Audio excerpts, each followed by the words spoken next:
First of all, hello everyone. Today I am going to explain you BPT theorem, which full form is basic proportionality theorem.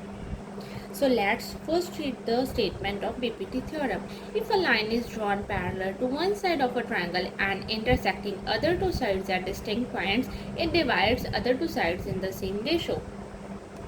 So first of all, we have to take a triangle. I have also taken a triangle with vertices A, B and C, and we have to take a side. For example, I had taken BC. So along with BC, we have to draw a parallel side which is DE parallel to BC. Then we have to name it DE. Then on the side AD, we have to draw a perpendicular FB, and on the side AE, we have to draw a perpendicular DG. Then we have to join DC and AB. So we have to prove that AD upon DB is equal to AE upon EC.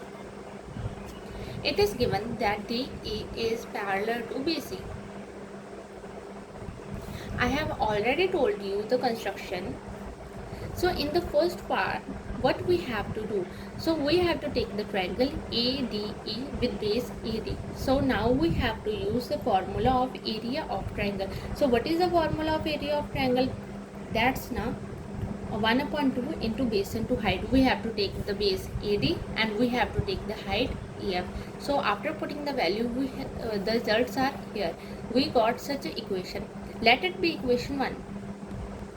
In the second part, we have to take the triangle D, B and E also with base DB but with height EF, because what is the height? Height is the perpendicular on the triangle, but there is no perpendicular in triangle DBE, so we have to take EF the perpendicular. So let's put the value on the area of triangle. 1 upon 2 multiply DB into EF. Let it be equation 2.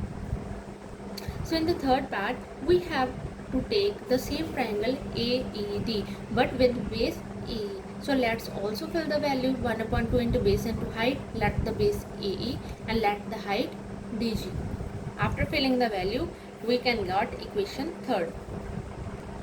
So in the fourth part, we have to take the triangle E, C and D with base EC, but it does not have a perpendicular, so we have to take the perpendicular outside the triangle ECD, which is GD. Then we have to fill the value and we will got our equation fourth. Hence, for proving this theorem, we have to divide equation 1 and equation 2.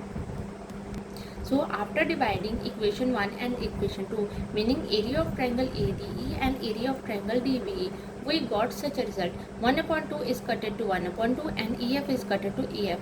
What is left? AD upon DB is left, which is equal to 1. Let it be the fifth equation. Then we have to divide equation 3 and 4 by each other, meaning area of triangle AED and area of triangle EC and D. And what we have to do next? 1 upon 2 is cutted to 1 upon 2 and DG is cutted to DG. Then what is left? AE upon EC, which is equal to 1. Let it be the sixth equation. As fifth and sixth equation, AD upon DB is equal to 1, AE upon EC is equal to 1. It means that AD upon DB is equal to AE upon EC. So from equation 5 and 6, we can write that AD upon DB, AE upon EC are equal. So hence it is proved. What is proved?